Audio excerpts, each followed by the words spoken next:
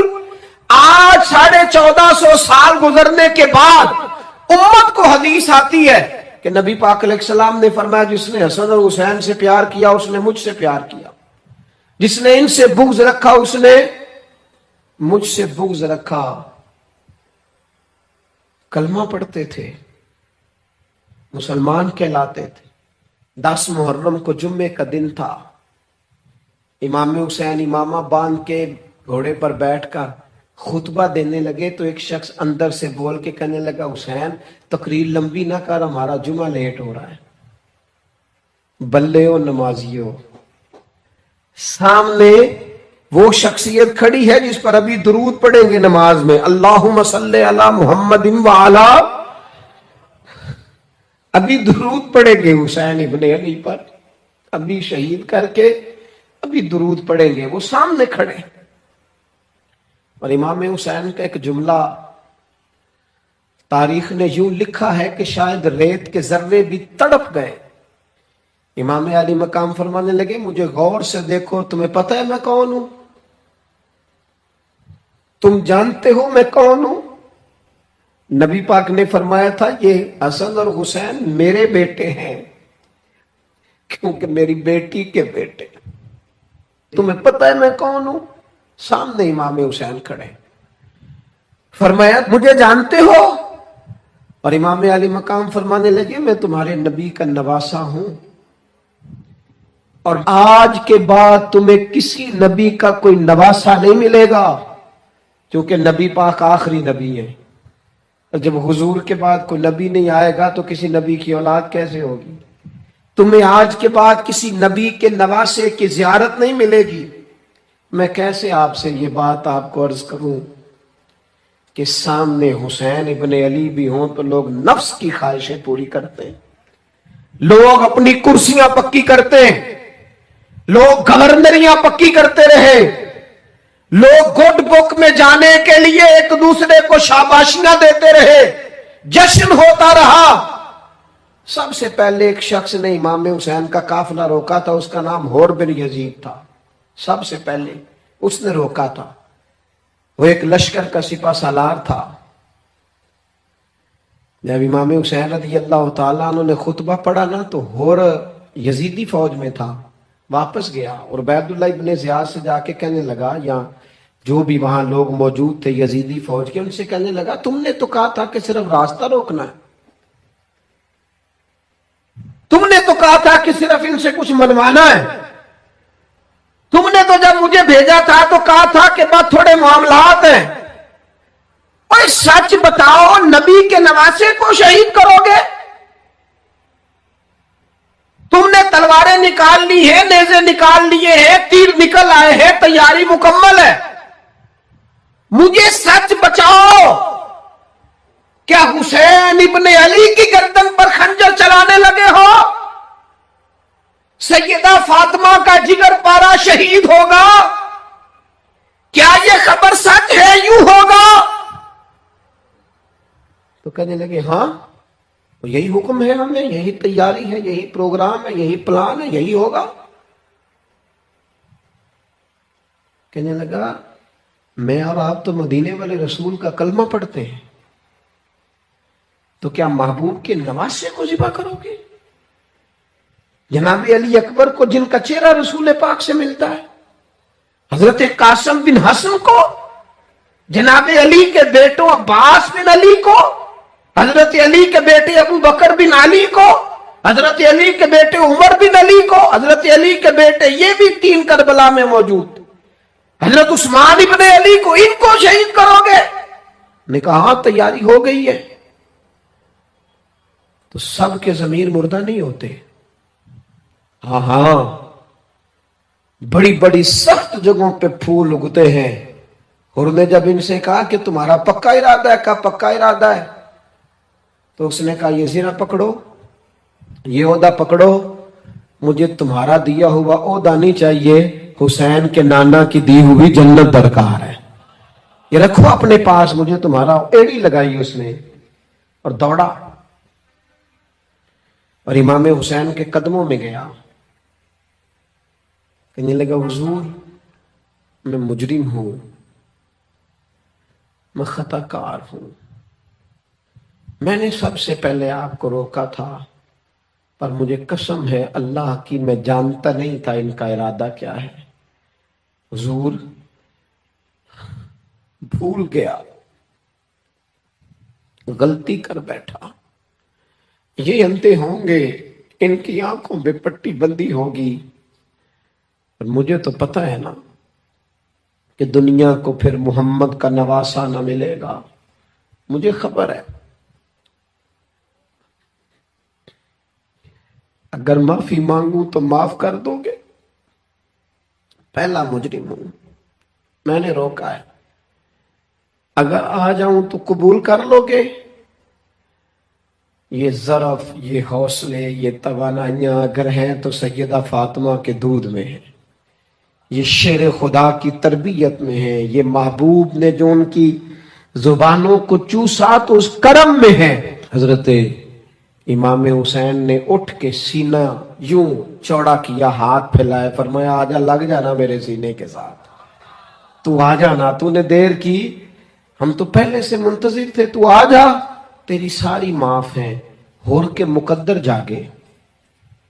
امام علی مقام کے لشکر میں شامل ہوا، بعض نے لکھا ہے جو لوگ ابتدا میں شہید ہوئے امام حسین کی طرف سے، ان میں ہور شامل۔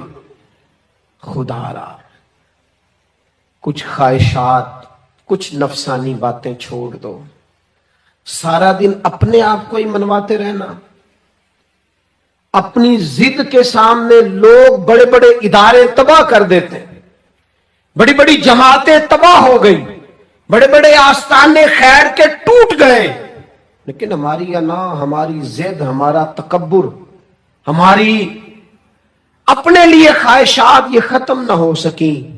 امام حسین رضی اللہ تعالیٰ عنہ کو جن لوگوں نے شہید کیا، انہیں حضور کا خون نظر نہیں آیا، نفس کی خواہشیں نظر آئیں، جائیدادیں نظر آئیں، لیکن پتہ ہے کمال کیا ہے؟ ہمیشہ جو لوگ حق قبول کرتے ہیں نا، اللہ تعالیٰ انہیں یہ عزت عطا کرتا ہے۔ دو چار باتیں میری ضرور لے کے جانا، یہی لنگر ہے آج پیغام حسین کانفرنس کا۔ دیکھو آپ کے والد آپ کو جو سمجھاتے ہیں وہ ٹھیک ہے، یا جو آپ کہہ رہے ہیں وہ ٹھیک ہے؟ غور کرو، آپ کے اساتذہ اور مشائخ جو آپ کو کہتے ہیں وہ ٹھیک ہے، یا جو ضد آپ نے لگا لی ہے وہ ٹھیک؟ اور سب سے بڑھ کر اللہ رسول کا حکم زیادہ مؤثر ہے، یا جو آپ نے اپنی مرضی سے چیزیں طے کی ہیں وہ زیادہ مؤثر؟ اپنی نفسانی خواہشات کو تھوڑی دیر کے لیے کنٹرول کرو، اپنے آپ پر تھوڑی دیر کے لیے پابندی لگاؤ، ایک ایک کر کے اپنی خواہشات کو کچلو، زندگی کے اندر کچھ ایسی چیزیں پیدا کرو جس سے روح تازہ رہے، دل تازہ رہے، طبیعت تازہ رہے، دین بچا رہے۔ جتنی طلاقیں ہوتی ہیں نا معاشرے میں، ہم سے اگر دن میں 100 لوگ مسئلہ پوچھتے ہیں تو 95 طلاق والے ہوتے ہیں، سوائے اس کے کہ نہ میاں ہارنے کو تیار تھا، نہ بیوی ہارنے کو تیار تھی، بالآخر رشتہ ہی ہارا، دونوں کے ہوتے ہوئے بچے یتیموں جیسی زندگی گزارنے لگے۔ تھوڑی دیر کے لیے لوگ چپ نہیں کیے، سارا کچھ ختم کر لیا۔ اپنی مزاج کے اندر، اپنی طبیعت کے اندر تحمل پیدا کرو۔